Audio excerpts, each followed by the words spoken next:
अस्सलामुअलैकुम वरहमतुल्लाहि वबरकातुहू।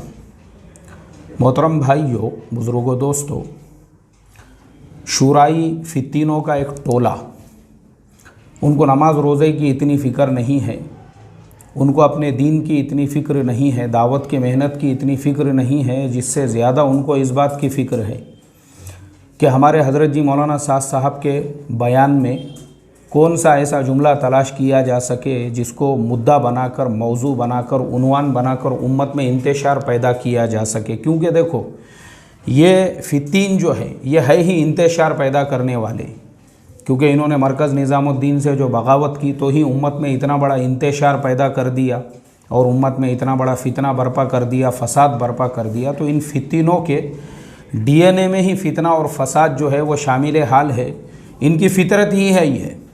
इसीलिए ये हमारे हज़रत जी के जो 2-2 घंटे के बयानात है, ये फित्तीन उसमें से 1 मिनट 2 मिनट का क्लिप निकाल कर उसको सोशल मीडिया पे वायरल करके उम्मत को गुमराह करने का काम करते हैं। फितरत है इनकी।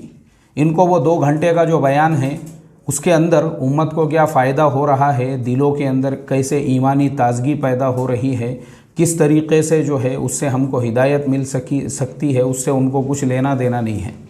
इनकी मिसाल उस सूअर की तरह से है जिस डुक्कर को अगर किसी खूबसूरत गार्डन में ले जाके छोड़ दिया जाए तो वो डुक्कर, वो सूअर, वो पिग उस गार्डन के अंदर ये नहीं देखेगा कि इस गार्डन में रोज़ भी है, इस गार्डन में कमल का फूल भी है, इस गार्डन में जो है चमेली का फूल भी है, इस गार्डन के अंदर रात रानी है, इस गार्डन में कैसी कैसी खुशबुएँ महक रही है।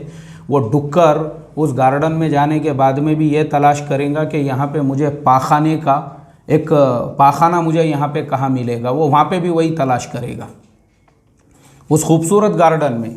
इन फित्तीनों की भी मिसाल उस डुक्कर और सूअर की तरह से है जिनको हमारे हज़रत जी के 2 घंटे, 1.5 घंटे, 1 घंटे के बयान में से एक आधा जुमला ऐसा चाहिए जिसको उन्वान और मौजू बनाकर ये उम्मत में फितने, फसाद और इंतशार फैला सके। इनकी फितरत है इनकी, इनके पास दूसरा कुछ है नहीं। क्योंकि देखो, मैं बताता हूँ, जिस आदमी की फितरत में, जिसके DNA में ही गद्दारी और बगावत हो, सिवाय इंतशार, फितने, फसाद के आप उससे और किसी चीज़ की उम्मीद नहीं कर सकते हो। तो अब ये इतने बड़े निज़ामुद्दीन से जिन्होंने गद्दारी की, बगावत की, जिनको उम्मत में इंतशार फैलाने से रत्ती बराबर भी कोई लेना देना नहीं था कि क्या करने का अपने को, तलाक़ें होती है तो होने दो, बाप बेटे में लड़ाई झगड़े होते हैं तो होने, तो अपने को क्या करने का, अपने को तो सिर्फ अपना मफाद, अपनी गरज चाहिए। और उसके लिए हज़रत जी के बयानात में से 1-1, 2-2 मिनट के क्लिप निकाल कर, तो ये ऐसे मफाद परस्त, खुदगर्ज, फितना परवर है। तो इन्होंने जब इतने बड़े मरकज़ निज़ामुद्दीन के साथ में घात किया, निज़ामुद्दीन के सीने में छुरा घोंपा, तो हज़रत जी के छोटे छोटे जो क्लिप है वो बनाने में इनको क्या नुकसान जा रहा है, क्योंकि इनके तो DNA में जो है फितना, फसाद का मादा फैला हुआ है।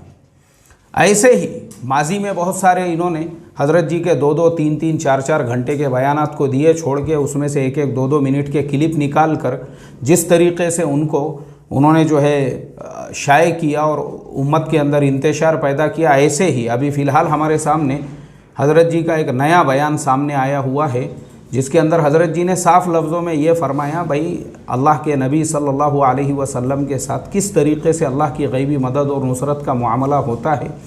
और अगर किसी को इस बात का यकीन ही नहीं है कि अल्लाह अपने नबी के साथ में ऐसी मदद और नुसरत और गैबी मदद का मामला फ़रमाएंगे, तो उसके दिमाग में अगर ये उलझन है कि नहीं, नबी की मदद ही नहीं हो सकती है, तो उसको चाहिए कि वो अपने हाथों से अपनी जान ले और ताकि उसकी ये उलझन दूर हो सके। क्योंकि ज़िंदा रहेगा तो ये उलझन उसके दिमाग में हमेशा रहेगी कि नबी के लिए गैबी मदद और नुसरत कैसे नाजिल होंगी, ये उसका मोटा मोटा मफ़हूम है।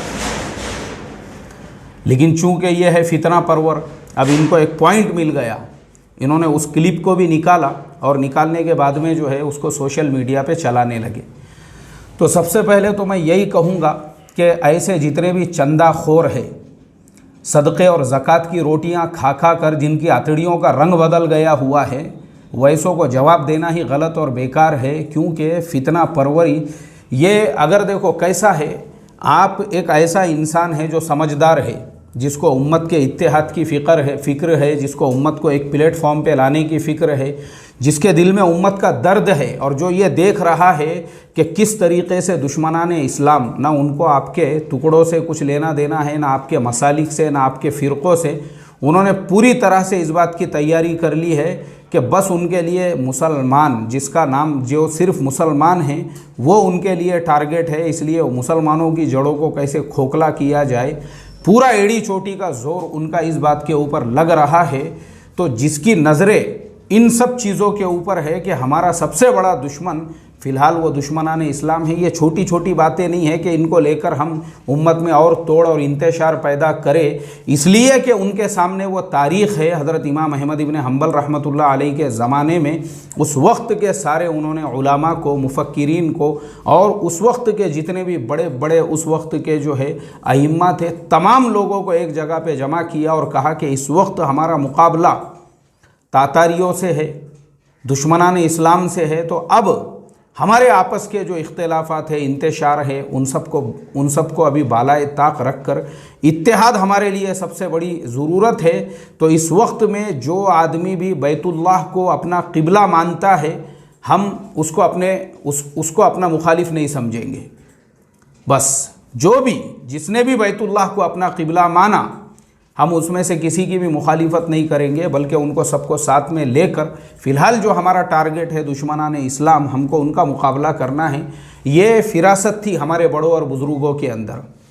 लेकिन अफसोस की बात है, ये अफसोस की बात है, यहूदियों के अंदर इतना इंतशार और उनके अंदर भी इतनी अकरबा परवरी और उनके अंदर भी जो है ना इतना तास्सुब ऐसा कूट कूट के भरा हुआ नहीं होगा जितना तास्सुब आज उन मुसलमानों के अंदर भरा हुआ है, जो मुसलमानों को ही मसलक, फ़िरक़े, नज़रियात और इस तरीक़े से जो है हज़रत जी मौलाना साद साहब के ख़िलाफ़ में भड़काने का काम कर रहे हैं। अल्लाह हिफाजत फरमाए, अल्लाह हिफाजत फरमाए। मैं समझता हूँ ना, यहूदियों में भी इतना ऐसा शदीद उनके अंदर भी तास्सुब और दुश्मनी नहीं होंगी जो दुश्मनी आज ये अहले शूरा के नाम से जो पाकिस्तानी फितना खबीसा और एक पाकिस्तानी फितना भारत के अंदर भी खड़ा हुआ है, इन्होंने जिस तरीके से शदीद उनके दिलों में ऐसा बुग़्ज़ और ऐसा कपट भरा हुआ है, उसी मरकज़ निज़ामुद्दीन के ख़िलाफ़ और उन्हीं हज़रत जी मौलाना साद साहब के ख़िलाफ़, जिनके परदादा के तुफ़ैल में इनको तबलीग मिली थी। मैं हमेशा बोलता हूँ,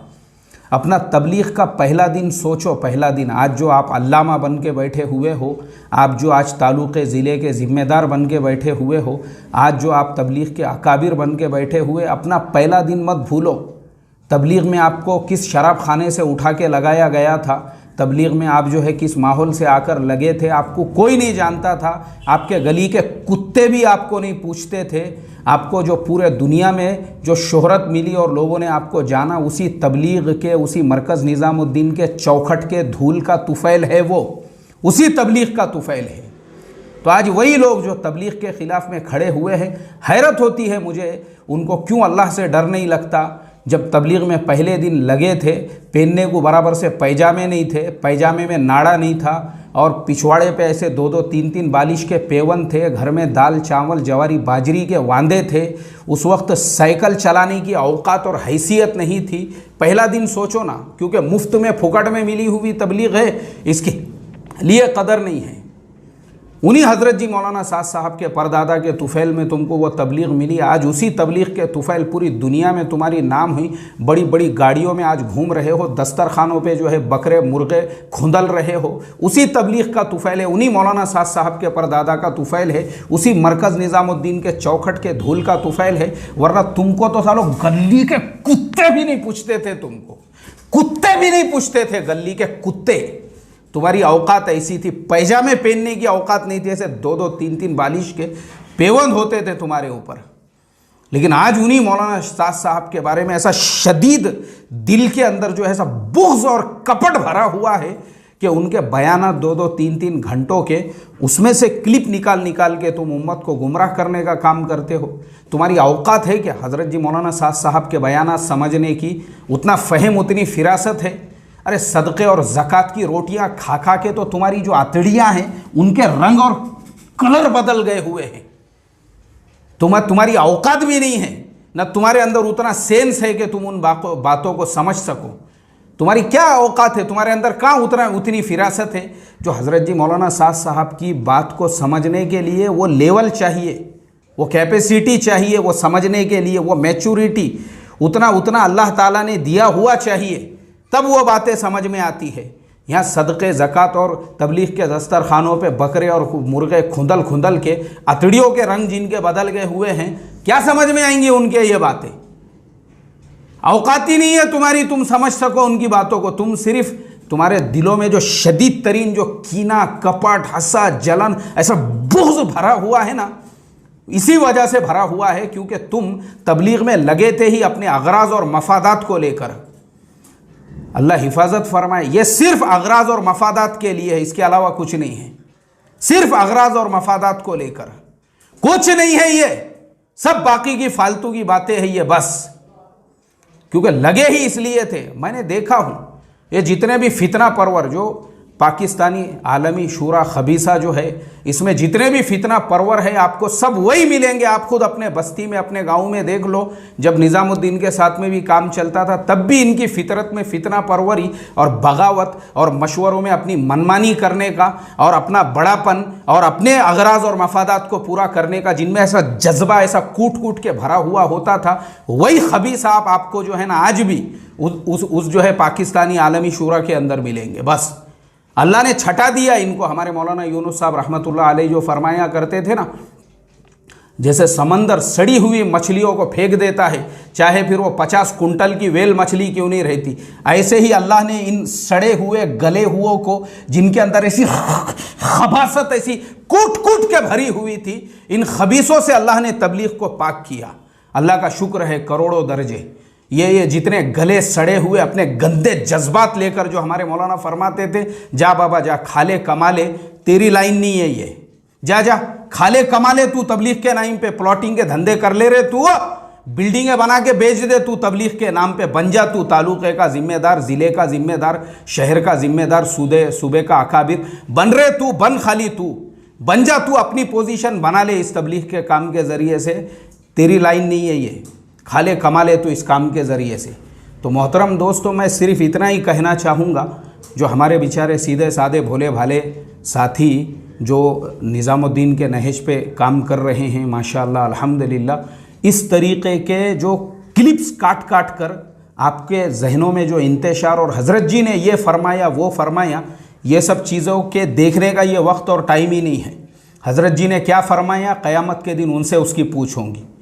हज़रत जी के 1 करोड़ जो है बातें, जो 1 करोड़ बातें अमल करने की है, उस पर अमल करो ना। ये 1-2 बातें अगर कुछ इख्तिलाफ़ी आ जाती है जो इल्म से ताल्लुक़ रखती है, वो हज़रत जी को ख़ुद मिल के उनसे बात करके उनको समझाने की वो बात है। ये नहीं है कि उस क्लिप को काट के सोशल मीडिया पे गंदगी फैलाओ, जैसे वो डुक्कर, जैसे वो सूअर, जैसे वो पिग एक बेहतरीन खूबसूरत गार्डन में जाने के बाद भी वहाँ के फूलों को छोड़कर वहाँ पे भी जो है पाखाना तलाश करे, गंदगी तलाश करे।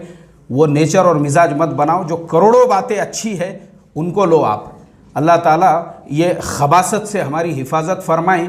और मुझे तो डर है इन फित्तीनों का जो अंजाम अल्लाह ताला जो है ना, इनके दिलों में से ऐसा सुकून, चैन, इत्मीनान तो अल्लाह ने ख़त्म कर ही दिया है, लेकिन उम्मत के अंदर इंतशार और उम्मत के अंदर फितना परवरी पैदा करके इन्होंने जो उम्मत को तोड़ा है, बस अभी मैं क्या बोलूँ, अभी मेरे दिल में से जो इनके लिए जो आहें निकल रही है, बस अल्लाह ताला ही जो है, बस। अस्सलामु अलैकुम वरहमतुल्लाहि वबरकातुहू।